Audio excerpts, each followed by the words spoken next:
I'm Teisha Bader with the JBS News Update for Tuesday, October the 13th, 2015. Several terror attacks today claimed the lives of 3 Israelis and left over 20 injured.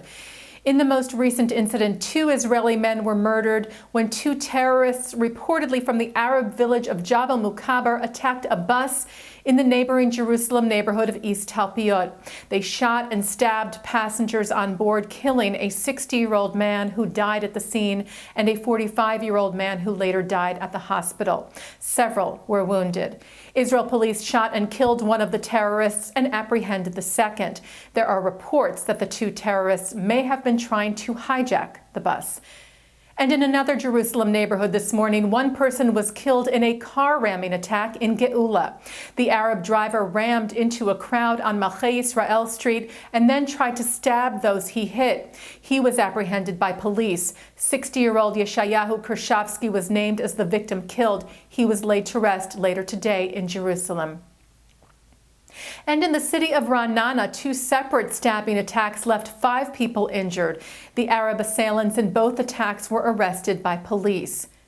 Yesterday, a 13-year-old Israeli boy and 25-year-old man were stabbed in the Jerusalem neighborhood of Pisgat Ze'ev. The 13-year-old was riding his bike when he was stabbed multiple times by a 13-year-old resident of the nearby Arab neighborhood of Beit Hanina. The attacker was then hit by a car and seriously injured. The victim is now said to be in stable condition after undergoing life-saving surgery. The 25-year-old was stabbed and sustained serious injuries. He was attacked by a 15-year-old from the Arab village, who was then shot and killed by police after ignoring their calls to stop.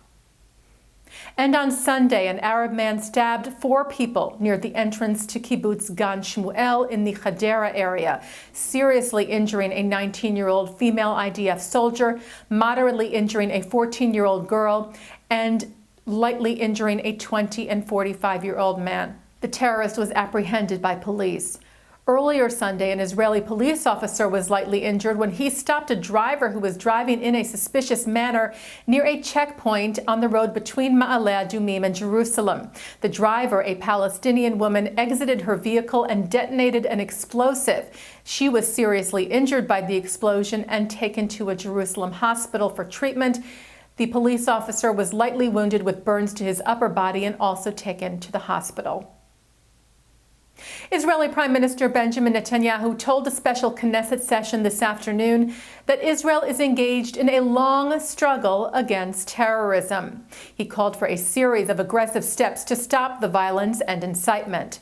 Netanyahu said Israel will settle scores with those who are killing and those who are encouraging them.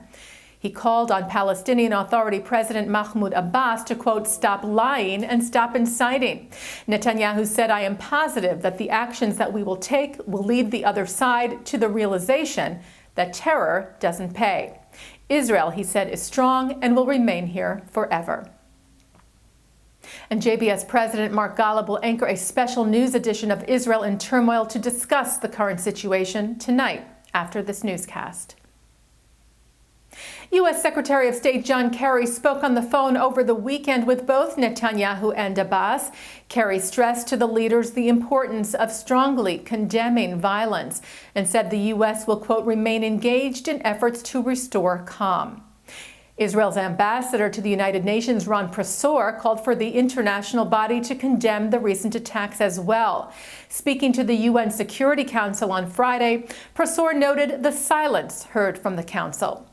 It was Prosor's final address to the UN, having completed 4 years as Israel's ambassador. The position was taken over yesterday by former Israeli Science, Technology, and Space Minister Dani Danon. The Conference of Presidents of Major American Jewish Organizations led a tribute to Prosor at the Park East Synagogue in New York City, which was attended by United Nations ambassadors from across the globe and hundreds of Jewish and civic leaders who praised the outgoing envoy for his courage and dedication. The Israel Broadcasting Authority's daily English language news broadcast appears to have shut down. A spokesman for the IBA told the Jerusalem Post that the programming was canceled due to a lack of human resources. This is the second English language news media to close its doors recently, the first being the internet radio station Voice of Israel, which was seen exclusively on television on JBS. And taking a look now at our programming for tonight, Tuesday, October the 13th.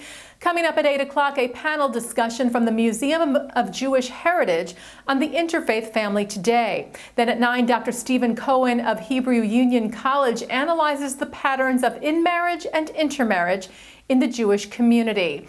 And at 10 o'clock, life after leaving the Orthodox world is discussed at New York City's Rodef Shalom.